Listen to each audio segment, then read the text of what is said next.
Lech Lecha.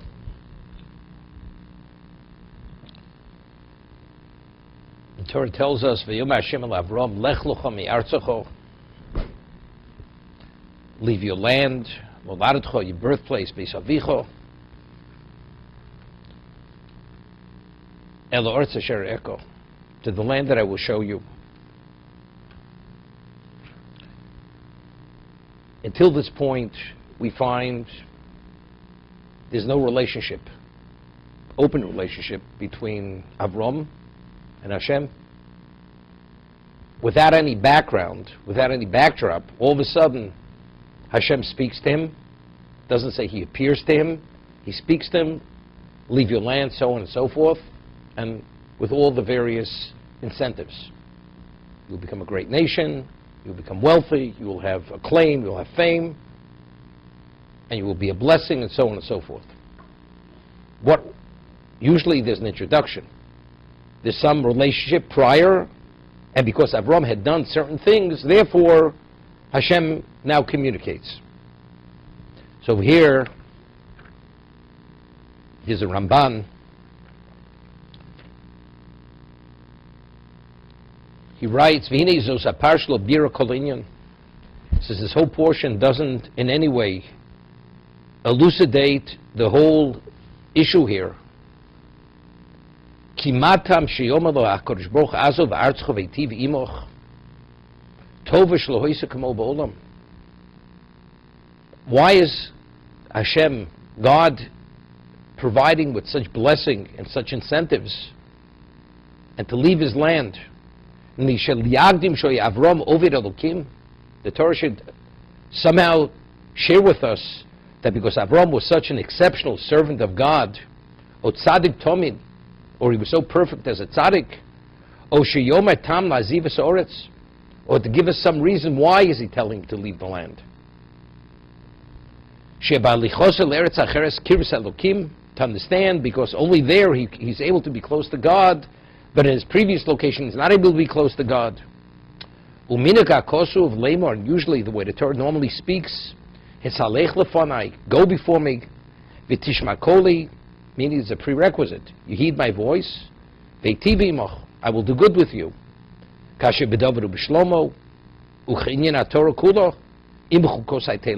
a prerequisite.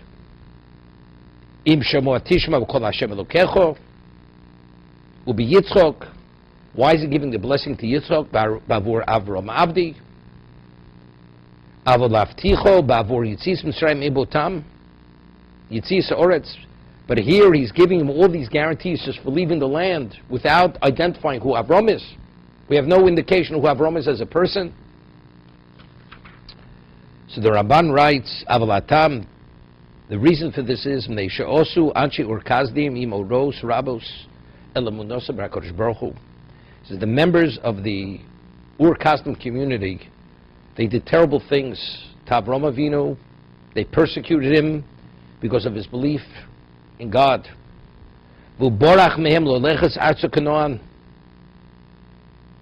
He's not going with the midrash that he was thrown into the kiln at this point.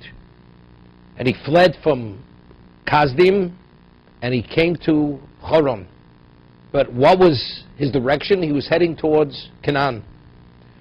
Omalo Lazov Gamelu. Things weren't as bad in Choron as they were in Kasdim. Or Kasdim says, no, you must even leave this location. And to do as you originally had wanted, to ultimately arrive in Canaan. To serve him and to call people to serve Hashem be'eretz hanevcheres, in the chosen land. V'sham yigdal shmo, and over there he will have renown. V'yizborchu bo hagoyim oheim. Lo kasher osu bor kazdim shoyu mevazin mekaloso. They will treat him differently. In Canaan he will not be treated as in Ur Kasdim, where they cursed him and they disgraced him. V'somo bebor, they put him in a dungeon. Or bekiv shenoesh, or they put him into the kiln. V'amalo sheyivorech mivorchov, that he will bless those who bless him, and the person who curses him will be cursed. Zeptama Parsha. So why isn't the Torah more explicit? Torah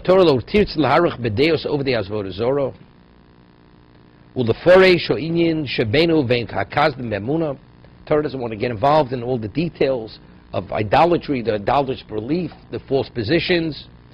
As we find with the Dor Enosh, the Dor HaFloga, the generation of the, or Enosh, originally Enosh, Usvarosam Avodah Zorah Shechichu. So therefore, that's the reason why the Torah doesn't give us the backdrop. Now, the question is, there's always a question. It's known. The Gemara tells us, and there's a question in the opinions, at what age did Avram come upon God? Was it at the age of 3? Was it at the age of 52? But initially, he was born in a world that was devoid of God's presence. As we read later, that when Avram came on the scene, God was Elokei Shamayim. For all intents and purposes, he was in heaven. On the terrestrial level, his name was never mentioned. Nobody believed in God. After Avram began espousing his presence, monotheism, he became Elokei Oretz. He became the God of the terrestrial level. But how did Avram come upon God? Evidently, we know that if a person makes a proper analysis, he has a chance of coming upon the understanding of whatever something may be. So Avram evidently didn't have just an ordinary mind, he had an exceptional mind. And because he asked certain questions, which were correct questions, seemingly came upon truth when you make an analysis. However, when you make an analysis, when you see the full picture of what you're trying to understand, so if you evaluate it and make the proper analysis, you have a chance to come upon the essence of what you're trying to understand. But to understand God, what does a person see? We see a minuscule, something which is infinitesimal compared to what the total picture is. So whatever I see and whatever I ask, but I haven't seen enough to come to an understanding and a grasp of what the reality is. So Avram's questions could have been phenomenal. But how do you come upon truth? This could only be the answer. You may have questions. But if you haven't seen enough to ask enough questions, how do you come upon truth? And seemingly the understanding is Avram found God. But we'll see from Chazal, Avram did not find Hashem. But rather, Hashem came to Avram. The Midrash tells us, cites a posuk,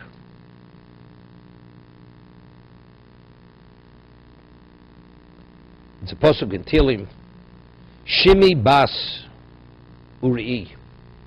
Listen, my daughter, and see, Vati oznech, and apply your ear. V'shikchi amech u'beisovich. Forget about your people and your father's household.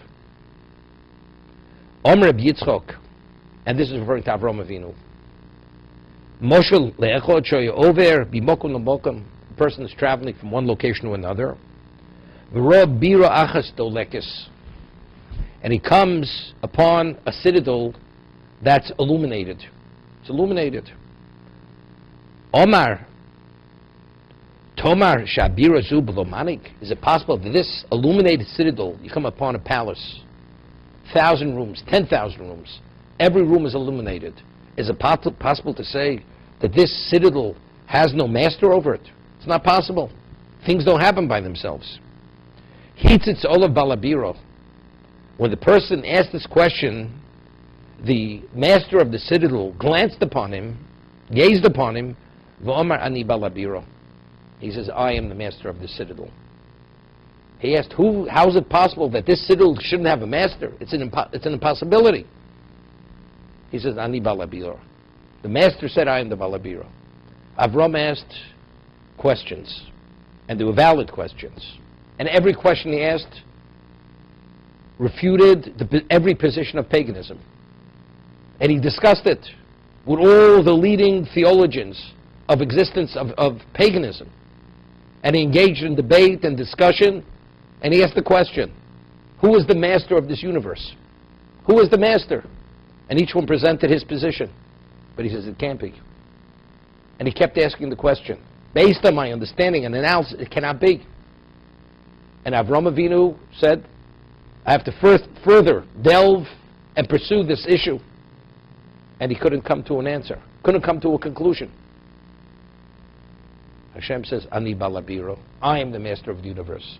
Avram never found God because he had a quest to locate the master revealed himself to him. This is the Chazal. Because again, it's something which is an impossibility.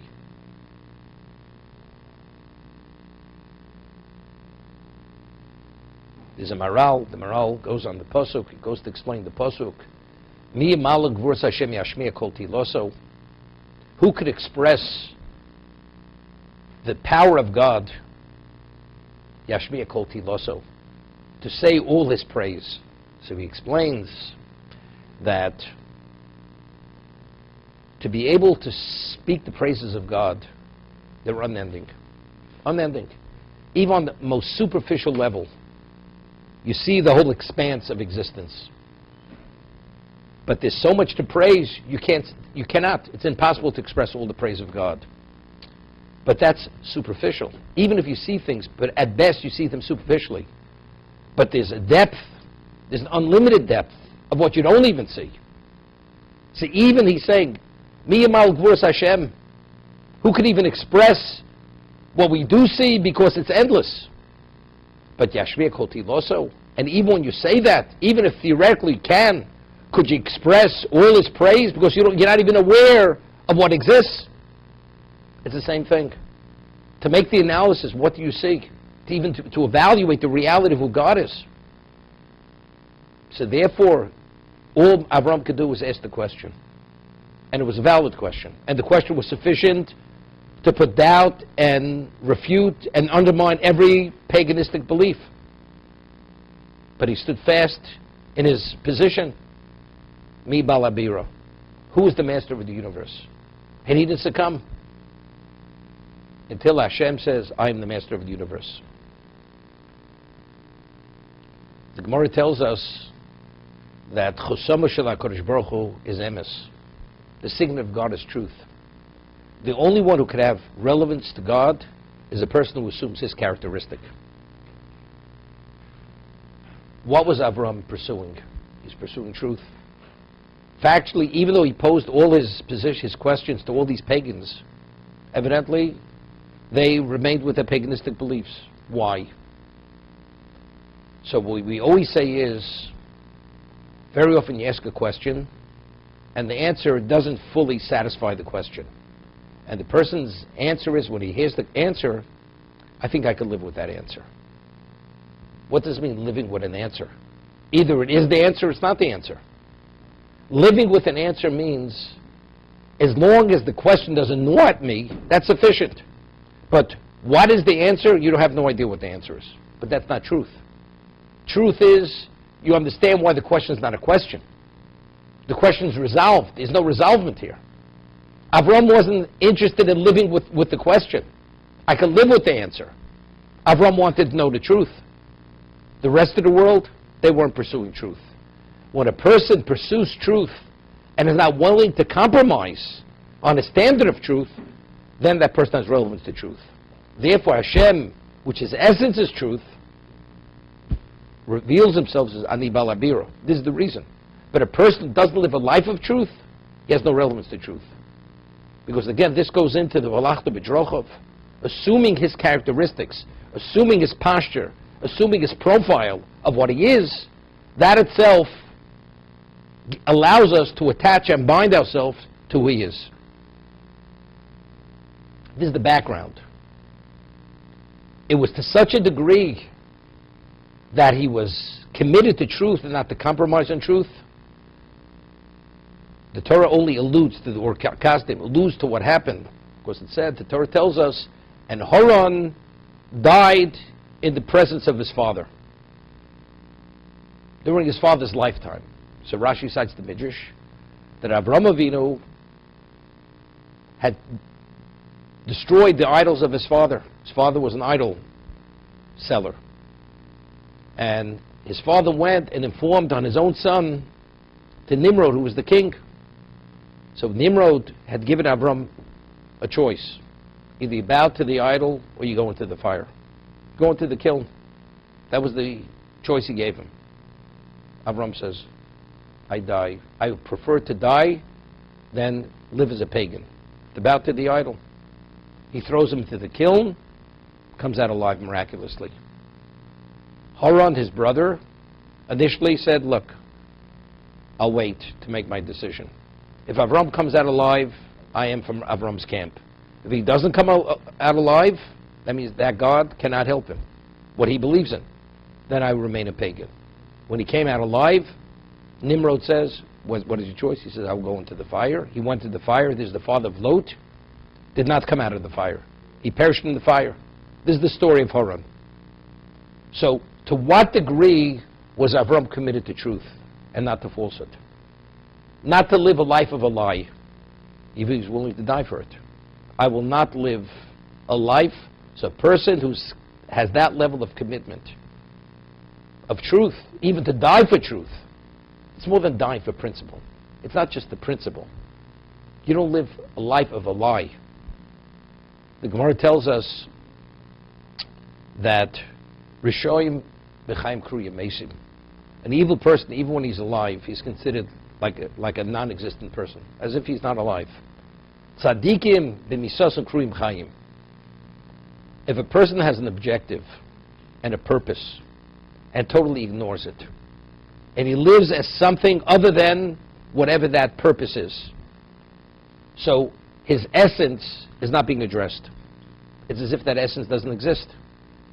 So for all intents and purposes, if he's living something other than he is, this is not who he is. So even when he's alive, it's like he's not alive. The example, you take a human being and you put him in a cage like an animal, and you treat him with all the amenities you provide for an animal, but he's not living as a human being. And his human intellectual needs and his amenities are not being addressed, purely on an animalistic level. Is that life or is that death? That's not who he is. The man says, if this is the way I live, I prefer to die. This is not life, this is death. If the essence of a human being is to develop a spirituality, and you live purely as a hedonist, you live a life of lies, of falsehood, baseless, what is that? That's death.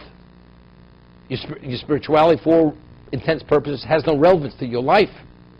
So if that's the case, if you're living as purely as an animalistic person, and as an animal, and your spirituality is dormant, not addressed, not developed, not nurtured, what are you? You're not that. You're not the spiritual person. The tzaddik, when he's alive, what does he live? He doesn't live as the physical being. He lives his essence, which is truth and spiritual, connected to God. So what happens when he dies? He advances to a higher plane of the same, more advanced. So even when he passes away, he's no different than when he was alive. He's even more advanced than when he was alive. So even when they pass on, they're no less not alive as they were when they were alive. One was functional as a physical being, but I'm not a physical being. The physicality is only to facilitate the spirituality. It's a means to an end. It's not an end unto itself. So even when the end comes to an end, what came to an end? Not the essence of the person. The essence of the person continues. Therefore, tzaddikim, b'misason, k'rim chayim, the tzaddik, even after he passes away, he's still considered alive. Avram says, because he would not compromise truth, it's not even a choice. Do I go into the kiln? Don't I go into the kiln? Of course I go into the kiln. Because that's living a life of falsehood. That's death. That's not who I am, because I recognize who I am. It's a question we once asked. We speak about the Asara Nisyonos, Nisa Kodesh Baruch Hu Avram. God tested Avram, Mishnah Pirkei Avos, in 10 areas. And he succeeded in all 10. The Orkastim, according to most commentators, is not one of the 10 tests. And even an indication that it's not, it's only alluded to. It's not explicit in the Torah. It says Avram left Ur Kasdim. Ur means a kiln. He left the kiln of Kasdim. So you could say the community is called the kiln of Kasdim because there was a kiln in Kasdim. So, but the only reason why the Torah mentions kiln because it's alluding to this incident with Avram. If it's one of the tests, the Torah should be more explicit. The answer is no. It's just alluding to it to give us the background of what happened and why he left. But how could it not be counted as a test? The Gemara tells us in Avodah Zorah that a non-Jew is not obligated in the mitzvah of sanctifying God's name. If a Jew is given a choice to violate any one of the three cardinal sins, idolatry, adultery, and murder, he must give his life. Must give his life. There's a positive commandment to sanctify God's name by giving your life. You must give your life for God. A non-Jew is not obligated in Kiddush Hashem. So if a non-Jew is given an ultimatum, although idolatry is one of the 7 no-hide laws, if a non-Jew is given a choice, bow to the idol, or declare your belief in idolatry, or you'll be put to death, a non-Jew doesn't have to give his life. Because he's not obligated to Kiddush Hashem, he doesn't have to sanctify God's name. It's not one of the no-hide laws. Because it's under duress. It's not by choice.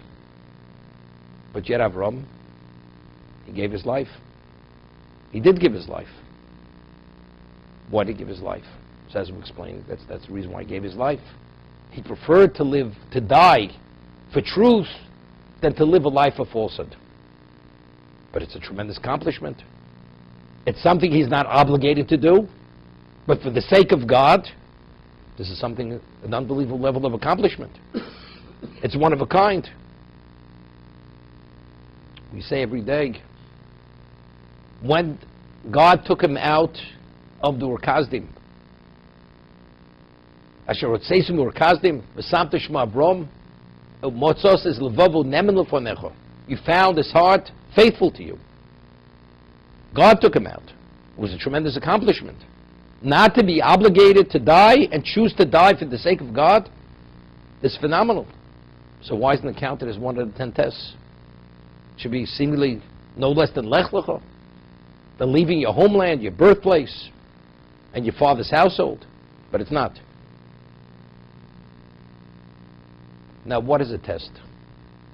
Now, Rav Meir Simcha Vinsk says, at Sinai, the Torah says, alludes to it, we stood under the mountain. We stood Tachta Sahar, at the foot of the mountain, the way it's translated. But the Gemara says the word Tachtas can be translated as at the foot of the mountain or under the mountain. God put a mountain over our heads at Sinai, and He gave us an ultimatum. Either accept the Torah, or you'll be buried under the mountain. There will be your burial location.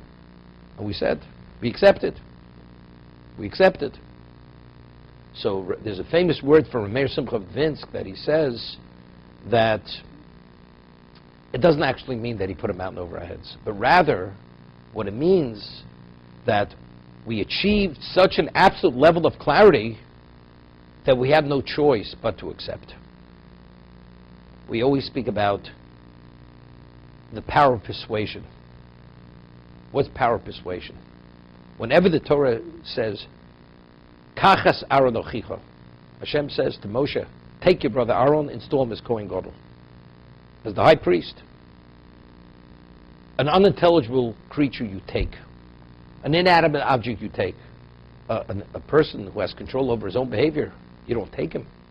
You try to encourage him. You don't take him. So Rashi always cites Chazal, Kocheu b'dvorim. Persuade him. What is persuasion? What is the power of persuasion? Power of persuasion, a person who has a power of persuasion means I present it in such a light, it's almost one-sided. You can't see the other, there's no other side of the issue any longer. It's so convincing and so compelling, you can't see it any other way. Where really, I've taken away your choice. That's how powerful the power of persuasion could be. The obviousness of God's presence at Sinai was so absolute, the Jews had no choice. They lost that power of choice. So when we accepted the Torah, we were compelled to accept it because there was no other way to see it other than the way we saw it. So that's not choice. Avraham Avinu's level of understanding of truth, when he was given the choice, either bow to the idol and live as a pagan or go into the kiln, for Avraham that was not a choice. He had internalized truth to such a point that compromising truth is not even a question. It's not even a question. Live a life as an evil person. Could you imagine? The Chofetz Chaim, you say, we'll give you a choice. Live a life as a murderer, as an adulterer, chas v'sholem, as a pagan, or we're going to kill you. For the Chofetz Chaim, is that a choice? It's not even a question of choice. That's living, that's worse than death. Worse than death. Of course you die. It's my pleasure to die. For Avraham Avinu, to go into the kiln, it's not a choice. It's understood he goes into the kiln. Therefore, that's the reason why Ur Kazdim, it's not even a consideration to list as a test.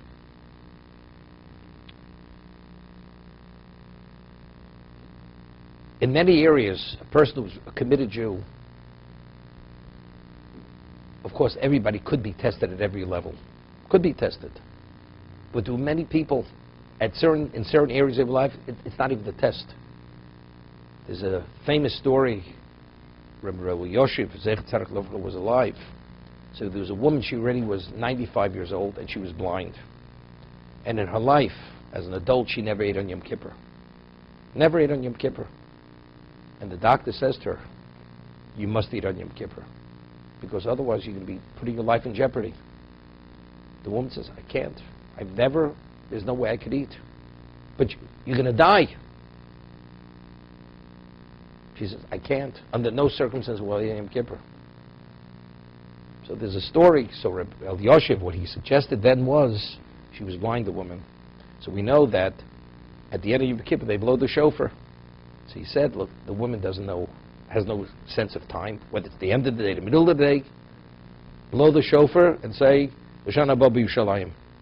She'll think it's the end of the day, she'll break her fast. For the sake of Pikuach Nefesh, it's life-threatening. It's permitted, it's fine. That's what you should do. Is it ever a question of a person who's committed all his life to fast and Kippur that he's going to break his fast? And this is even the context of what? It's life-threatening. They won't. Jews never compromised dietary laws, even when they were in the concentration camps, under any circumstance. And it wasn't a test for them. It wasn't a test. Because that was their level of understanding of what it means to be a Jew. They might as well give their life if they have to violate the laws of kashrus. They won't do it.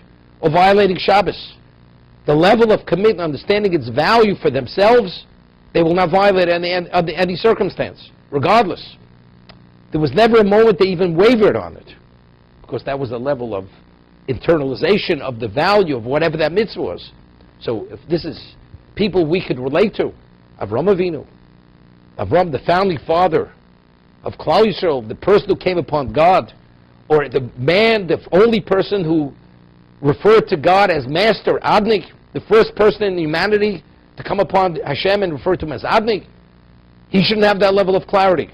That's the reason why the Ur Kazdim is not considered a test whatsoever, for that reason.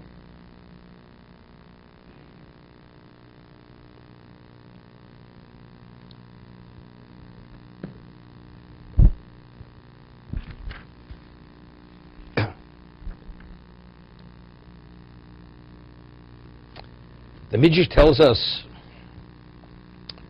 "Atomotze kolamedagdek ala mitzvos." A person who's meticulous in his observance of the mitzvos, schor meruba. He's deserving of great amounts of reward. Shkemotzin ba'Avram shedikdek ala mitzvos. We find Avram was meticulous in observance of the mitzvos. Lefichoch, therefore, nikra ovo shel HaKadosh Baruch Hu. Therefore, he's considered the beloved of God. Because he was meticulous in the observance of the mitzvos, therefore he's referred to as the beloved of Hashem. Shenemar, Zera Avram Ohavi. The Jews are the progeny of Avram, my beloved. But why did he assume that special distinction of Ohavi? because he was meticulous in observance of the mitzvahs. Now the question is, what does it mean meticulous? Omer Reb Shmuel bar Nachmani, Omer Reb Yonason. Reb Shmuel bar Nachmani says his name Reb Yonason. Afilu erev tafshilin shamru bebeis shel Avram Avinu.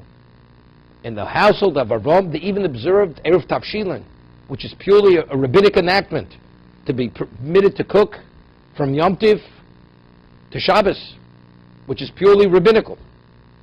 Even the rabbinical fences, which were going to be legislated in the future, he observed.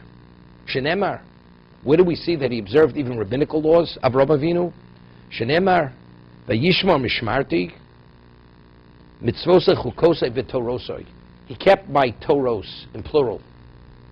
So the Midrash asks, Mishtal chume v'chi Toras harbe? Do we have more than one Torah?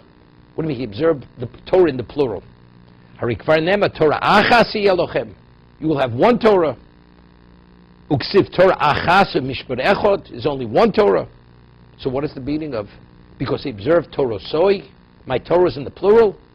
El Torosa elo dikduke mitzvos shediktek Avram. This is alluding to the rabbinic fences. That was his meticulousness of the mitzvos, that he observed even the rabbinical laws, although he wasn't obligated in the Torah law, and definitely to create fences to observe and to secure the Torah law, definitely not. You're so meticulous in my mitzvahs, so careful not to violate them, that you even establish fences for them, and you're dwelling among pagans, idolaters. You should leave their midst. Lech Lecha. This is what spurred on this commandment of leave. Why is a person who keeps even the fences, who's medaktik, is meticulous, and to be so careful in the fences, and to even self-imposed fences, that person schora harbi mode, his reward is enormous. As we see by Avram, as it said, he assumed the distinction of oavi. That means a person who keeps fences that schora harbi mode, he becomes oavi. He's the beloved of Hashem. In Zosa Barucha, the Or Chaim writes, and there's a question, he addresses the question that at Sinai, when we were offered the Torah, it says Hashem Sinai Bo, Har Seir, he offered the Torah to all the nations of the world before he offered it to us. And each nation of the world rejected the Torah. It was offered to Edom. These are the sons of Esav. So Edom asked, what does it say in the Torah? So Hashem says, it says, Lo tirtzach. Thou shalt not commit murder. It's one of the 10. He says, I can't accept it. I have a blessing from my grandfather. Al char b'chot tichya. I live by the sword, so how could I accept it? Yishmael, also, the Arabs rejected it. It says you're not permitted to steal. Kidnapping, that's one of our professions.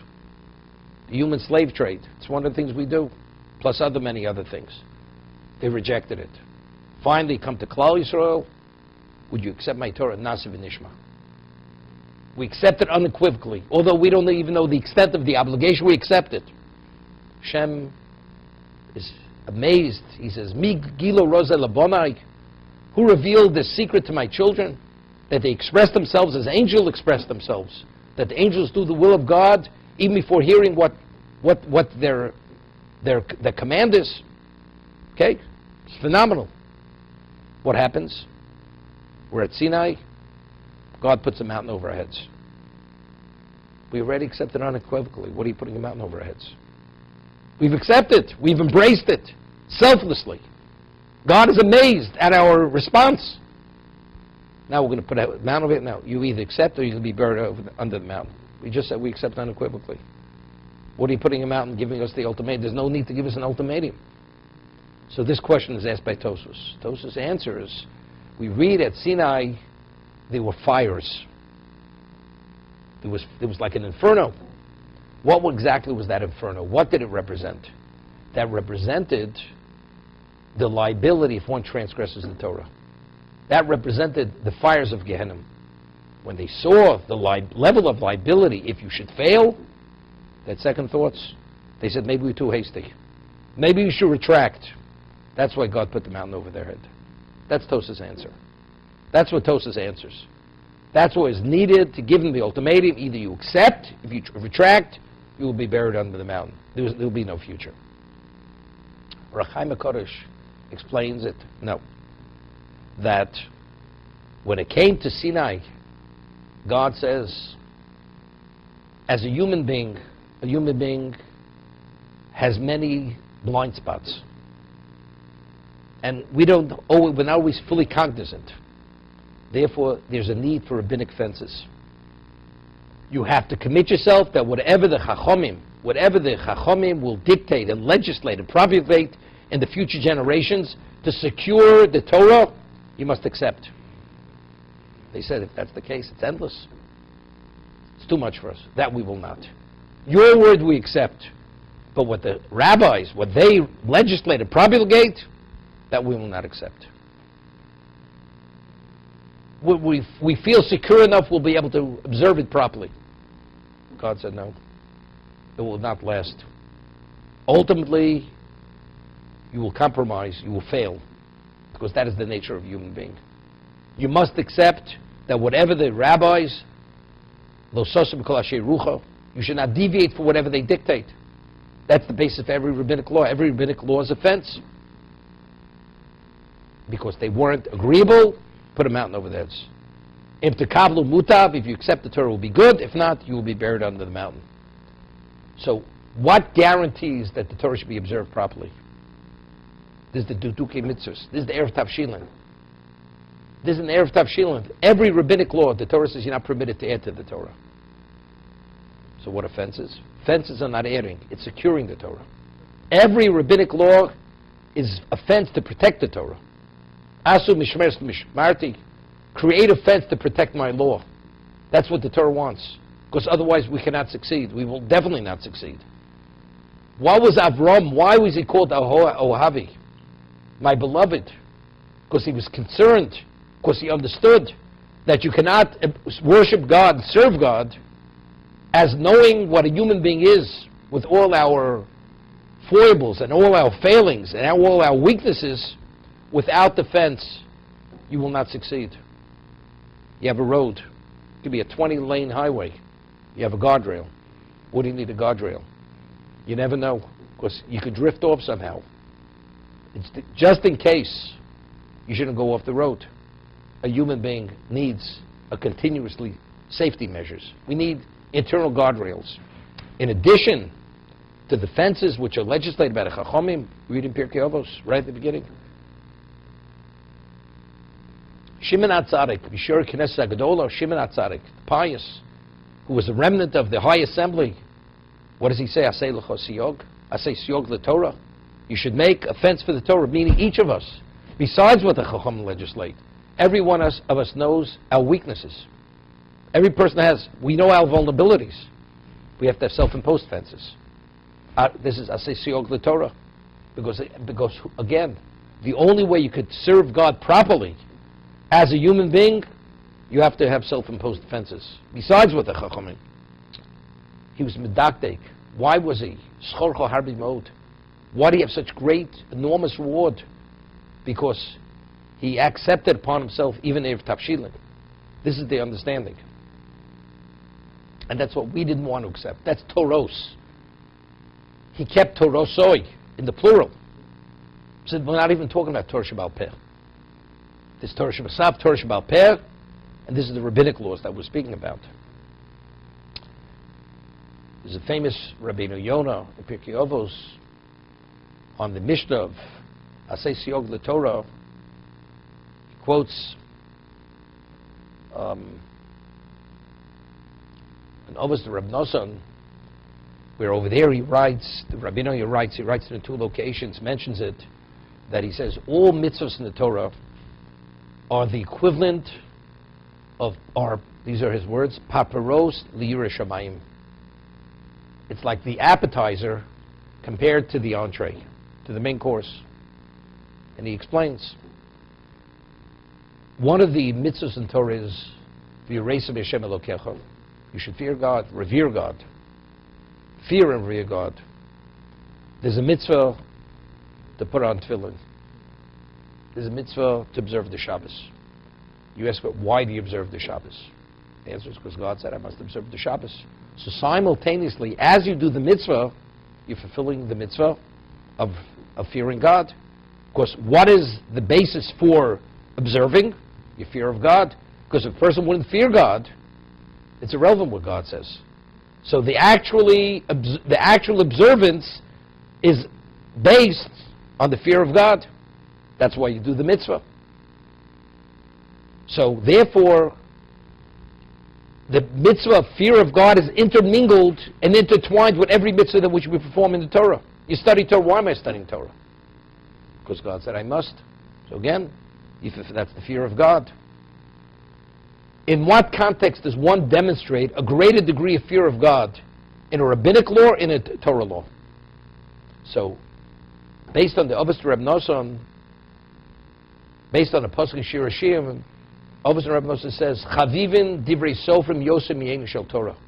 The words of the Chachomim, of the rabbis, are more beloved to God than the words of the Torah itself. The words of the Torah, those are God's words. Of course, I revere that those are God's words. What about a rabbinic fence? That's not God. God didn't say that. But why do we make the fence? Because we're concerned you may violate.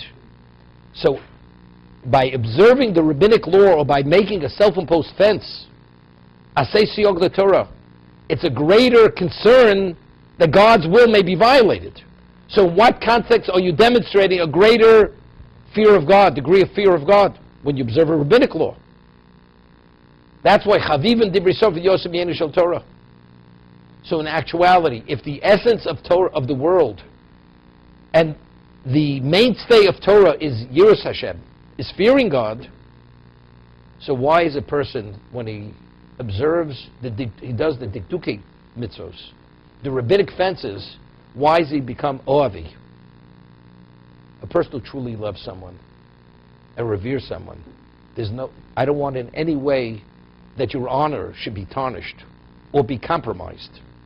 I do whatever I can because of my love for you to protect you. And because of my reverence, that's why I do that. He said, of course. So that's why the person, he earns the distinction of Avi. He's my beloved. He's so concerned about my glory and my honor. L'chvodi barosiv. There's nothing, he will not leave a stone unturned to guarantee, to make sure that that's going to be. That's asay siyog l'Torah. This is schoro godel ma'od. One's reward is great.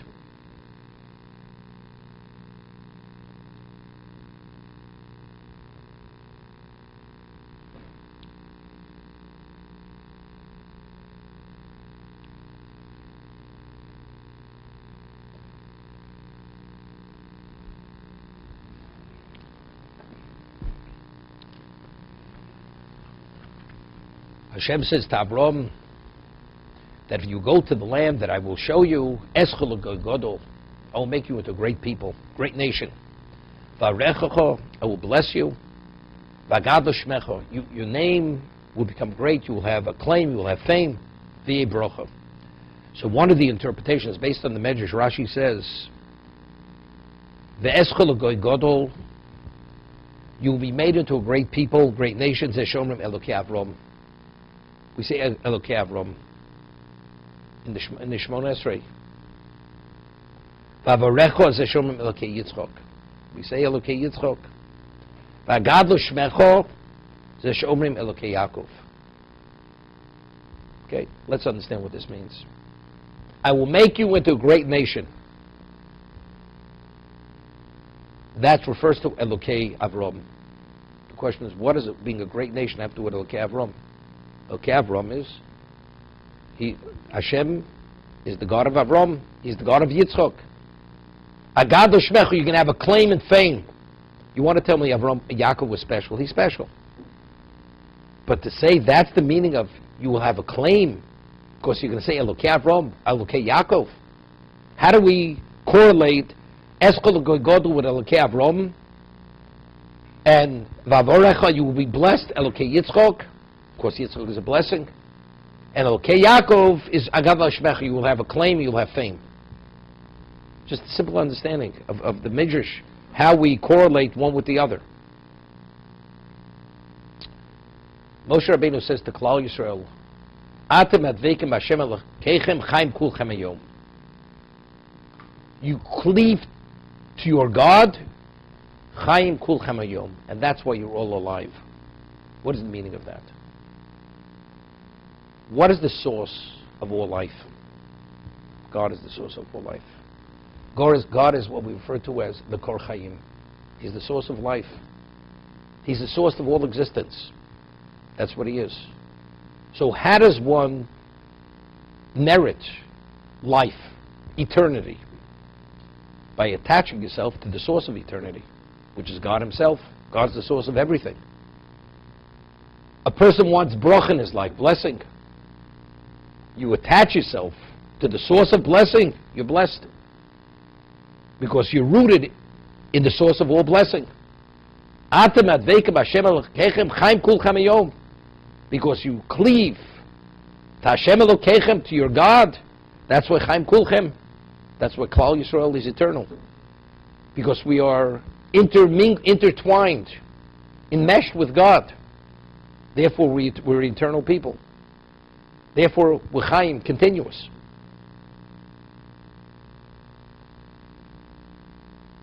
Could you imagine? God is the creator of existence. He introduces himself. He says, you know who I am? I'm the God of Avraham. I'm the God of Yitzchak. I'm the God of Yaakov. What does that mean? So simply it means that if not for Avraham, Yitzchak, and Yaakov, God would be an unknown entity in existence. So who gave God meaning in existence? Avraham, Yitzchak, and Yaakov. I am Elokei Avraham, Elokei Yitzchak, Elokei Yaakov. That's simple. But Chazal tell us, before the Mishkan was built, where was God's location in this existence?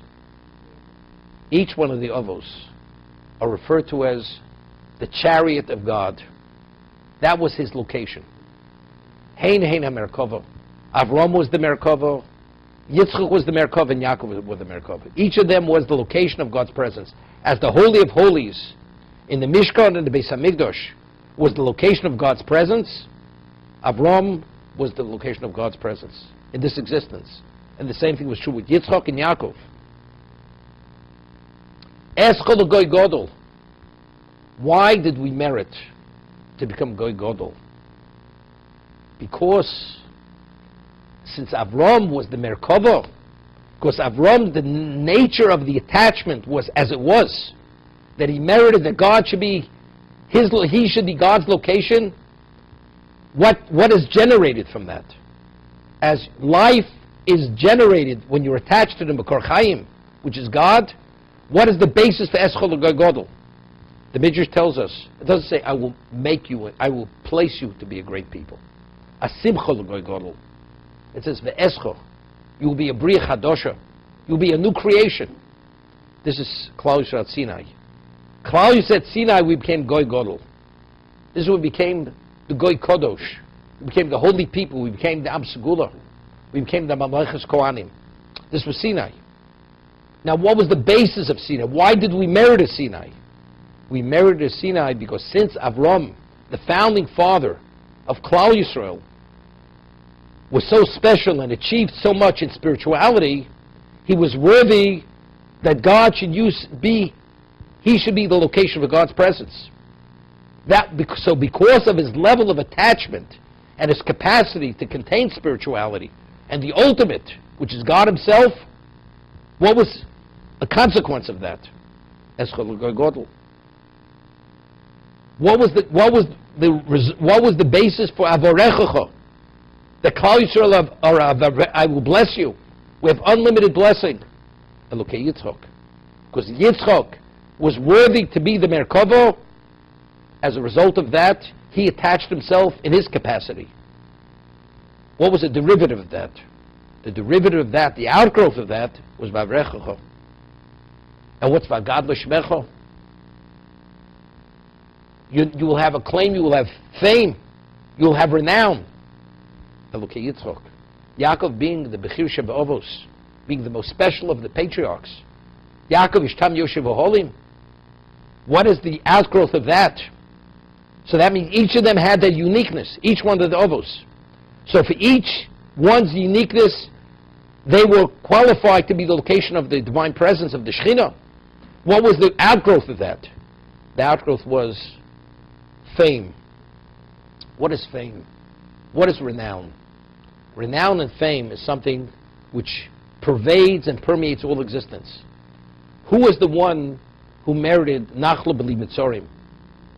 Unlimited boundaries. There are no boundaries. Yaakov of the patriarchs represents the unlimited. Because since Yaakov is Torah, he is the unlimited. Unlimited. What's fame? The name spreads. Shmo holich misofa olam at sofo, says the Rabbi Akiva. His name went from his renown was one end of the world to the other end of the world. That was his level of renown. Who was Rabbi Akiva? Rabbi Akiva was Torah. Torah is limitless. It cannot be contained. Yaakov, agad lo shmecho. Yaakov qualified to be the Merkava because of his spirituality, but his spirituality was rooted in what? In his Torah. In his attribute of Rachmim. He represents the Midas HaRachmim. So a result, a derivative of that is what? Is the renown and the unlimited fame that he had. V'yei brocha. Now, Rashi says, what's v'yei brocha? Ha-brochos, either it means, maybe we should conclude in the Shmon Esrei, Moged Avram Yitzchok V'Yakov, B'chochosmin. We conclude the first brocha of the Shmon Esrei of the Amidah, it's Moged Avram, because you are the founding father. Because if you wouldn't have begun the perception and the understanding and secured as you did, there wouldn't have been a Yitzchok and a Yaakov. Okay? But the first interpretation of the brocha, very interesting. Ha-brochos nesunos biyodecha. Arach shev hoyu biyodi, birachti l'odom, the Noach. Initially, I gave the blessings. I blessed Odom, Noach. Me'ach shev ato tavorich, as Hashem tachbos. Now you bless who you choose to bless. Why? Why did God give the bracha to Noach to bless? Or to Odom to bless? You understand? I give a person a lethal weapon, and he's not able to discern between friend and foe. Can't trust him with it. He may actually destroy the friend and not destroy the foe. So what level of clarity, what level of spiritualization does one need to be given the ability to bless? You have to have almost absolute clarity. V'yei brocha. Because you were the one who introduced me to existence. You're the first human being to come upon me through your own quest for truth. That means you have sufficient clarity to understand what is and what's not. Avram naturally understood what has to be rejected and abhorred and dispelled, and what has to be embraced. Is Avram. He espoused, he was icho, as the Medrash says, achos lonu ketano. He refuted paganism throughout the world. There was no argument which he didn't win. There was no encounter which he wasn't convincing to make the person into a monotheist. That was Avram's level. That was his conviction and his drive. If that's the case, and therefore HaKadosh Baruch Hu says, Avorchem vorchecho, I will bless those who bless you. Because the blessing is truly, you're blessed, and those who curse you, they will be cursed. For that reason. Because you're one of a kind. You have that clarity. So because you have that level of clarity, therefore you're the one to give the bracha. Until now, I couldn't trust anyone. They weren't sufficiently reliable. They may bless, God forbid, what shouldn't be blessed. Therefore, that's Avram Avinu. So when we speak about the Schus Avos, just to give us a little inclination of who the Avos were, the Avos HaKadoshim, we're still saying Zochech has the Avos. It's been thousands of years, Zochech has the Avos. Well, maybe God live Nevneim. But once the Schus Avos have been exhausted, maybe God live Nevneim. Then HaKadosh Baruch Hu will bring Mashiach. Then He will bring the Redeemer. Evidently, we're not there yet. So if we're not there yet, it's just unbelievable. All Klal Yisrael, we're talking about endless numbers of people are maintained and supported, and all the Siyata D'Shmaya. It's all rooted in Chazdei Avos. the kindness of the others, what they achieved. So what was their capacity? Well, it's understood. HaKadosh Baruch Hu is limitless. And yet, they could be the Merkava. So evidently, what they were able to achieve in their relatively short lifetimes is something which is unlimited. And because it has this semi-semblance of limited, therefore they're able to maintain us until the presence.